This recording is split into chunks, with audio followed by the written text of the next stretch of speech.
Ahoy! Ahoy, everyone. It's me. It's me, Jake. It's time for the daily briefing. What time is it? Well, it's 4 after 3. Oh, Lordy. A couple minutes late. Better late than never. That's what they say. I don't know if I believe them, but I'm loving this filter. Because it makes me look a little bit sainty.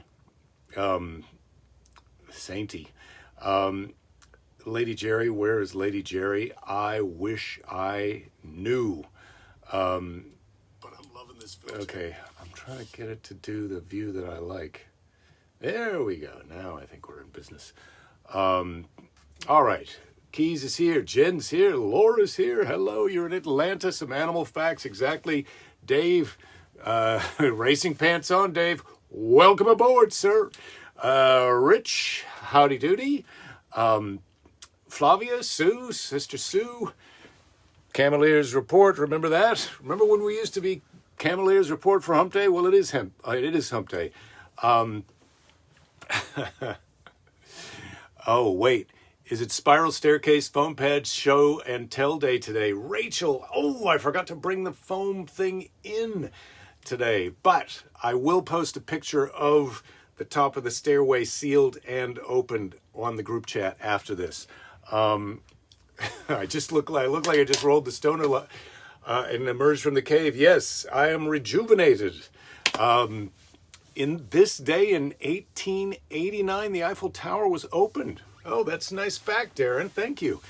The Eiffel Tower. Who's been to the Eiffel Tower? I've been to the Eiffel Tower. Belinda and I. We don't actually go to the top, but you go as high as you can go. So we went up as high as we were allowed to go. Scott, greetings. Rich, happy hump day. You think you got it right? Pick, greetings to you. I'm going to turn this special effect off as much as I enjoy it. I think I'm just going to go au natural now. Flavia, you were in a car accident. Brad, wonderful Wednesday to everybody. Well, not Flavia. Your car is not repairable. Well, I hope that you were not injured. And if you were injured, I hope that you are repairable. But I'm very sorry to hear. But car accidents are no fun. I had a little car accident in the pandemic, little fender bender. That turned out, well, it was a fender bender, but then it turned out that by the time we had to go to the insurance guy, it was a few $1,000s. So cars are funny that way, aren't they? Amy, you've been to the Eiffel Tower as well? Excellent. Christopher's been to the Eiffel Tower at Kings Island in southern Ohio. Just as good. Just as good. Ooh, the airbag slammed into your chest. Yeah, I've heard that it does hurt, Flavia. That airbag, you're lucky because some people get black eyes from that thing. Oh, I'm really sorry to hear that. I hope you're going to be feeling better and you'll get some good news from the insurance company. Get an upgraded vehicle. May I suggest a truck? That's what I'm doing. I'm doing the truck. I've been errands. I've been in the ocean today. God, it's so beautiful today. Belinda said it was 89 degrees. I was in the ocean and it felt so good. I stayed in for extra 5 minutes. I was in there for 15 minutes. Nice, about 56 degrees, 56 and a half. And that was terrific. Nice swim in the ocean. Ran into Nigel when I was walking back from the beach. Maybe he's going to feel safe enough to come into the pod center. Or maybe we'll do a show from right outside there. Who knows? Who knows what the future holds for us and future shows from future locations. Rich, you were at the Eiffel Tower in Las Vegas. Excellent. I don't know if you're allowed to go in that one, are you? You just can see it. I don't think they let you get into that in the Hotel Paris. Physically, yes, Flavia, you're saying you're okay, but emotionally not so much. Yeah, I bet it's traumatizing, those car accidents. Very traumatizing. I'm glad that physically you're okay, and the emotional stuff, that'll dissipate as time passes. But I'm afraid that a lot of times with those kind of traumas, it takes a little time to dissipate. But you're among friends here, and we're here for you as much as whatever that means. Oh, the other driver was completely unharmed. Well, that's good. You both walked away. Ugh. Is there a best kind of accident? That's the best kind of accident. Just saw the Eiffel Tower in Vegas. Didn't go in. Okay, well, there you go. The airbag protects you from the steering wheel. The seatbelt protects you from the airbag. Darren, thanks for it. You really are able to boil a nutshell a situation when necessary. And I appreciate that about you.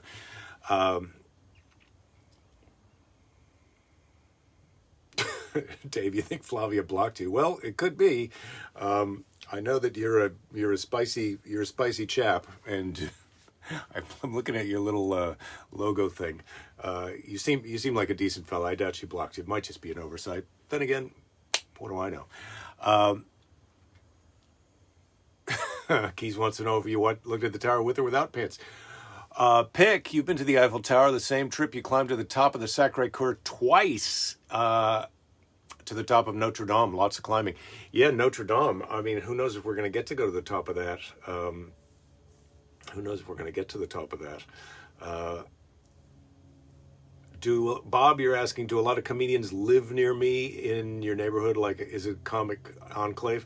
No, it's not. It's not like that. Like the Carney town in Florida. No, it's not. It's not comedian town. There's, I think Nigel is really right now the only one that I know who lives close to here. There's a few comics at the beach, but the beach is not a favorite location for comedians to live because it's a ways from the three main clubs, the Comedy Store, the Improv, and the Laugh Factory. And so people who are trying to bust into comedy or get into comedy want to be living close to those places so they don't hesitate to pay their dues and go down there and hang out every night. So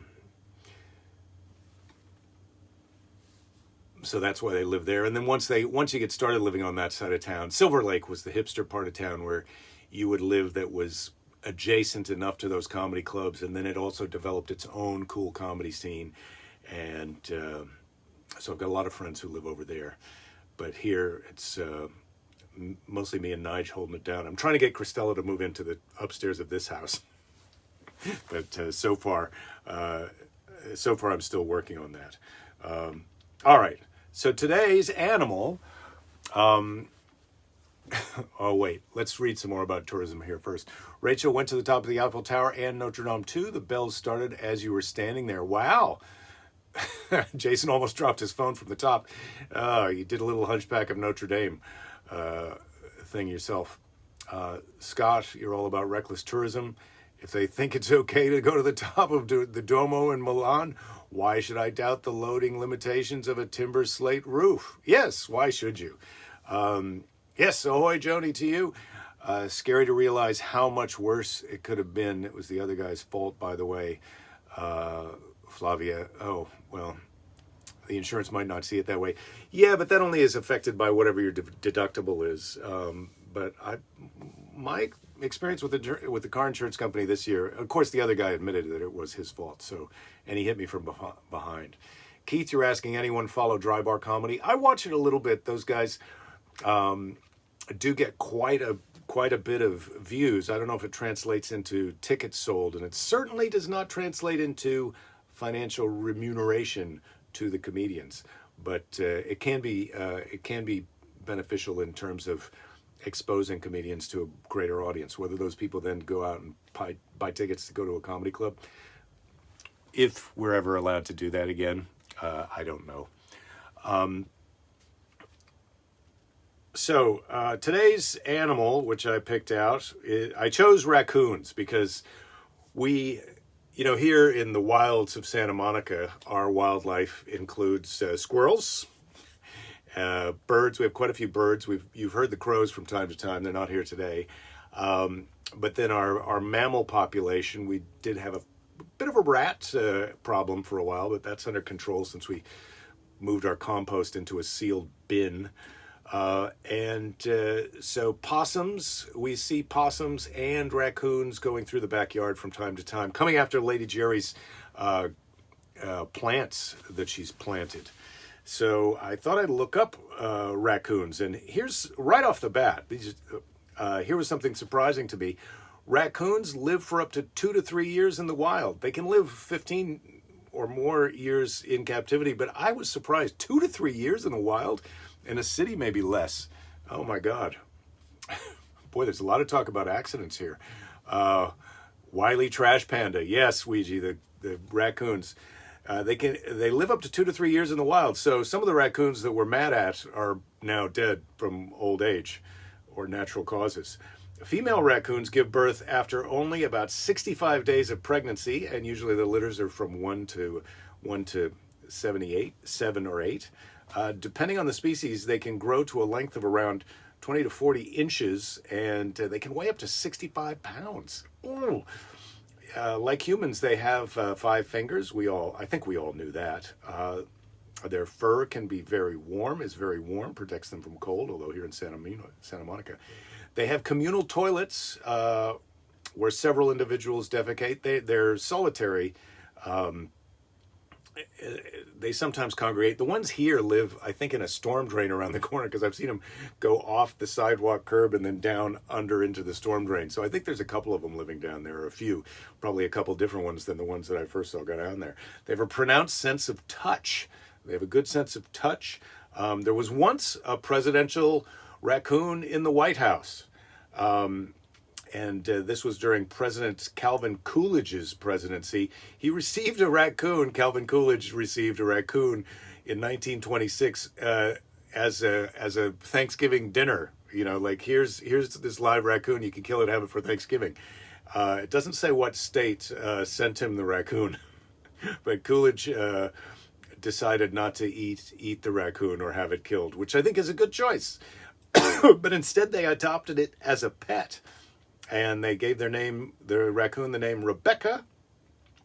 And for Christmas, Rebecca the raccoon received an embroidered collar with the words "White House Raccoon" engraved on it.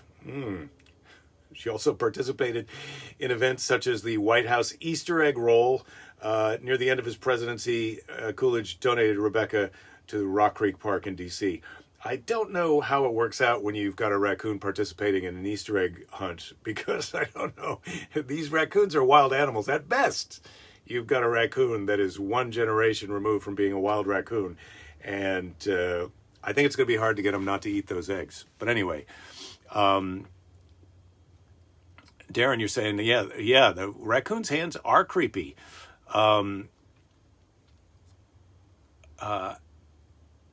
Charlie, you're saying you had a standoff with a raccoon when you lived in Alameda. Your alpha male cat also thought he'd be brave. That was about a $600 vet bill 12 years ago. The cat survived. Well, thank goodness. Scott, you're saying your storm drain pandas are making their way into the hood from urban drainage channel corridor. Yeah, how they remember the great to exit is beyond you. Well, they're very smart. Raccoons are very smart. Pygmy raccoons exist as a case of island dwarfism, and that's on Cozumel in Mexico. They're these pygmy raccoons. That's the only place they are. There's 250 to 300 individuals there. It doesn't say how long they are, how big they are, but there you go. They're considered endangered. Tropical raccoons eat a lot of crabs. They eat whatever's around. That's what happens. They're original forest animals, but now they're all over the place. Raccoons wash their food. If you're looking for something entertaining after this, do a video search for raccoon washing cotton candy, because the raccoon has got this big, cloud of cotton candy, and it picks it up and it puts it in the water to wash it, and it just disappears. And the raccoon's like, "Whoa, what the?" It's although disappointment is never funny, or is it? Raccoons take their name after their hands. Okay, they can open containers because of their dexterous hands. They have surprisingly good night vision, and the later in here I'm just linking some of the facts together. The mask, that black under their eyes, they theorize that aids in their night vision by cutting reflection down there. They're mostly colorblind, so they have good night vision, but they're not. They can't distinguish colors. So you don't want to get a raccoon to paint your house. That's a mistake. Despite no, that's not a good one. Raccoons are intelligent. We do that. In one study, raccoons have demonstrated enough intelligence to open 11 out of 13 containers locks in less than 10 attempts. So yeah, it says that they're somewhere on the continuum between cats. They're smarter than cats, but not quite as smart as monkeys. But your individual raccoon may be smarter than a monkey. Is your raccoon smarter than a monkey? We all like to think our raccoon is smarter than a monkey, but only a qualified professional can test your raccoon to determine if it's smarter than a monkey or not. They can be unpredictable. This is despite their soft and cuddly appearance, they can get aggressive, as we've heard here in the chat, and I'm telling you here and here, raccoons can get aggressive, and that is one of the real problems with raccoons, because they're the number one rabies carrier animal, something like that. So don't, if you see a raccoon out in the wild, do not approach it, because they can get aggressive. They may have rabies. They have a great sense of smell, so if you've been eating bacon, you got that on your hands, those raccoons are coming right for your bacon, and they're going to aggressively try and take your bacon away from you. They host many parasites and diseases, as I said. Canine distemper, leptospirosis. I'm not sure what that is, but it does not sound good. Male raccoons have bones in their penises. Yeah, that's a good one, right? That's a good thing to know. They have a good sense of hearing. So they have a good sense of hearing, good sense of smell. They have great night vision, and they're aggressive. So I would leave these raccoons alone if you encounter them in the wild. But they are cute. And Lady Jerry loves to open the door and try and chase the raccoons away. And I think that that's a bit of a mistake, as we've already heard in the chat. Flavia, there's an adorable video of raccoons eating peanut butter sandwiches. Going to post it on the group page. Yeah, excellent. Brad saying, ever tasted raccoon? I did it at the Wild Game Feed in Roland, Iowa. Oh, wow, Iowa. That is an interesting place to... I would have thought the place you'd taste a raccoon would be in the South, but Iowa's my home state. I was never offered raccoon, ever. Fattest raccoons you've ever seen, Scott, by a mile, were the house raccoons hanging at the Ahwahnee Hotel in Yosemite. Oh, wow.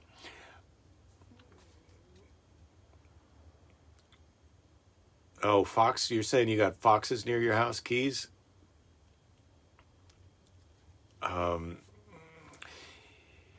Yeah, so anyway, I suppose I would taste raccoon. I'm up for a taste. I don't think I would order on the menu if I was in a restaurant, but I'd probably get an order of raccoon to split for the table.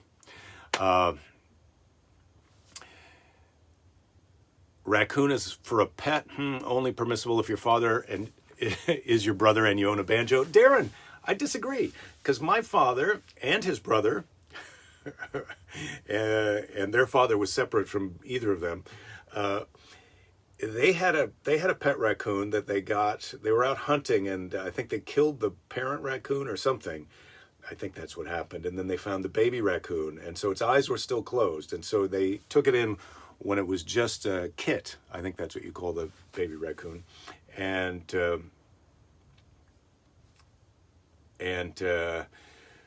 it was very friendly, but it was very mischievous. This pet raccoon they had, it would climb up the beams in the barn and hang right over the cat's bowl of milk, and then let itself go and splash down into the cat's milk, scare the crap out of the cat, and then lick off all the milk afterwards. So there's your raccoon story for today. Thanks for the memories.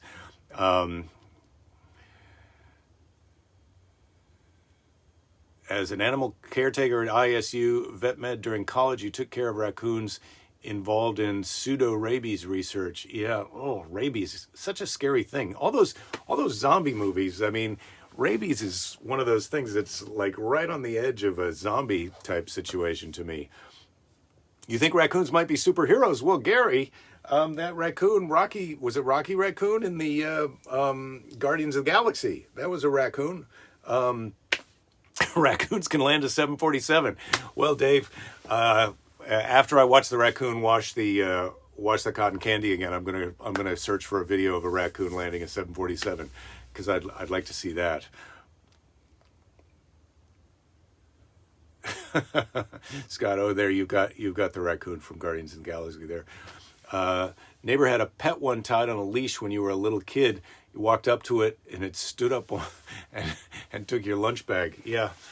Raccoons could build a 747, Phil. But that's interesting. Wow. I don't know if I'd go flying in the raccoon-built 747. But that's just me. We're selling most of those overseas. You insulted Jake. You're getting axed. Son of a... Oh, no. I don't think you insulted me. Did you? I don't know. Maybe you did. Accidentally. I don't even remember it. That's a lesson for Monday. In any game, you got to have a short memory. I can't even remember it, Darren. Don't worry about it. David, you're saying a raccoon slept on your deck outside your second floor master bedroom for a couple of days. Your wife hasn't unlocked that sliding door in 4 years now. Yeah, well, they can be aggressive, but they only live for 2 to 3 years in the wild. So that raccoon is probably dead. So you can stop worrying about that. Ask me if I can play the banjo. I cannot play the banjo, but thank you for asking. Raccoons are union scabs at Boeing Ouija. Now, I would believe if you told me that Elon Musk had a side project where he was trying to teach raccoons to build solar panels. I'm in. I believe it. I think that's a good rumor. In fact, I've never heard it, but I'm starting it right now. Elon Musk, did you guys know Elon Musk has a side project where he's teaching raccoons how to build solar panels. And then, because raccoons are nocturnal, he's going to have them on the third shift. So it'll just be human beings building solar panels during the day. And then at night, the raccoons will do the little fine finish work because they're tiny hands. And if they're good at that, they're probably good at making running shoes also. So these are great jobs for raccoons. If we can't build robots to do all of our jobs, we'll get raccoons to do them. They eat almost anything. That's another thing that I found out about raccoons. They're omnivorous, like a mofo, like crazy. Phil, you say you divorced your first wife because you thought she was having an odd relationship with a raccoon? Yeah, that's a problem. When your wife is having an atypical relationship with a raccoon, that's not just the regular raccoon. In hindsight, it was probably the drugs. Yeah, I think that might be the case. Or were you on the drugs or was she on the drugs that was causing her to... anyway, raccoons are naturally aeronautic engineers. They actually designed the 747, Darren. Wow, this is a great deal.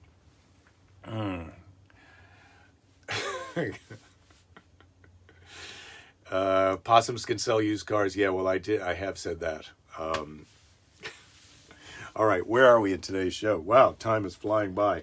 What a hump day it is. Oh, and don't forget, tomorrow is Ancient Aliens in the Bible Day here on the Daily Briefing. So that's exciting. We've got something for all the days of the week. It's hard to believe that the pandemic is winding down. Although they say we may be up for a new surge. What would you like to learn to do on your computer?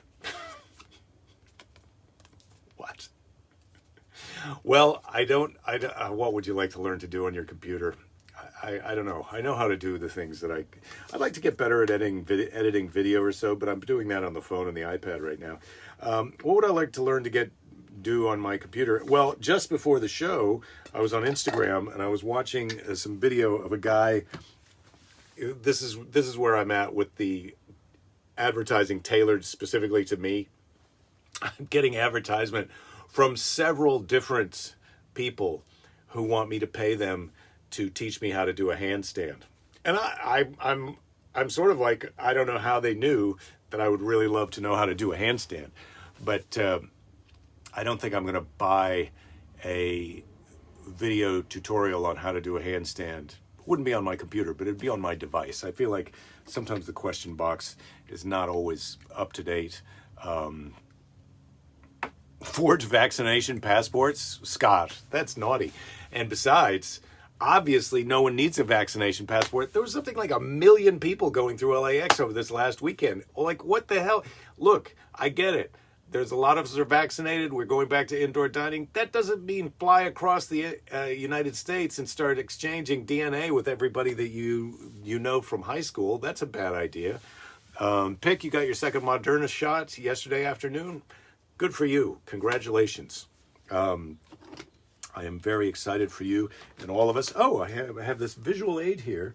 I was going to show everybody this on a day when Lady Jerry was here, but this is a photo of us when we got engaged. We did it. I proposed to her while we were surfing. I had my friend come along with a camera and the ring. They surfed, and so that was Lady Jerry and I. We look pretty good. I mean, it is 18 going on 19 years ago, but that was us. This is another one from the engagement album. So just thought I would bring those along to show you. And then afterwards we had a little party at the house. So there is us at the beach and us at the party at the house, and Lady Jerry's talking to her mom. Anyway, I thought I'd bring those along for today. Proposed to my wife on the beach after we went surfing. Trying to get vaccines out fast enough to combat human nature and cancel out a new surge is a daunting task. Yeah, you're right, Darren, I'll say. Laura, what are you saying? You were trying to book travel for work over the weekend and almost full because of the holiday. Yeah, that's amazing. Yeah, I think it's just kind of crazy how many people want to travel right now.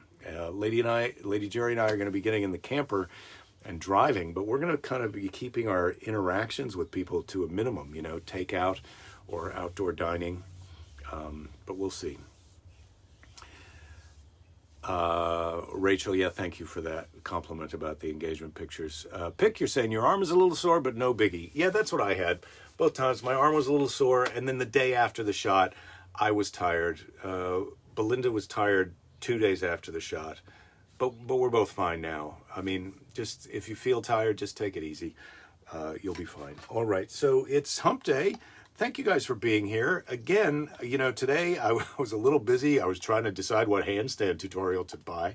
And I was thinking, I got to do the show. It freaked me out a little bit, but I feel great after doing the show, just like swimming in the ocean. I feel better after I do it than I do before. So thank you all for that. Darren, you're jealous of the camper. Thank you. Thank you for being jealous of the camper. It'll be cool for us, but I hope that all of us will meet out there camping. Maybe Jake Fest is going to be at a campground. I don't think so. All right, it's time for Seize the Day. We're going to seize the day, seize this hump day, and then tomorrow's Ancient Aliens in the Bible. I have to say, Thursdays are starting to be a real fun day for me because that book is so kooky. So we'll see you tomorrow for Ancient Aliens in the Bible. And right now, it's time to seize the day. And Flavia, I hope that tomorrow you're feeling better. Take care of yourself and do a little meditation. Take a nice warm bath. All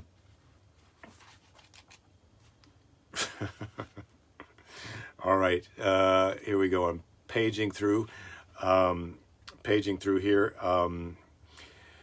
to see what today's Seize the Day. I like this one. Looks good. Leon Brown.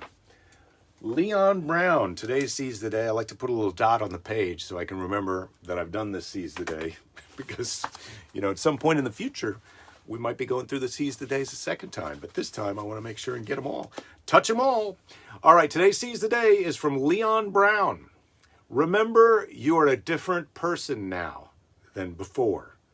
You are wiser and stronger for the trials that you've been through. That's a good one. I think that's something that is important for all of us to remember. We're a different person now than before. We are wiser and stronger for the trials that you've been through. We've all been through a trial this year with the virus, but I know that we've also got our personal trials that we all are going through all the time. And every year, you're a different person, and you are stronger and better because it just is counterintuitive that you would get weaker and not as good after having gone through those trials. So congratulations to you. Happy Wednesday. You're all stronger and better. I can't wait to see you tomorrow. Well, I can wait. But I'm very excited to see you tomorrow for Ancient Aliens in the Bible. Take care of yourselves. Take care of each other. Be nice to a jerk. It feels like it's going to be easy to be nice to a jerk today. I'm in such a good mood. Don't give up. There'll be plenty of time to give up later. See you tomato.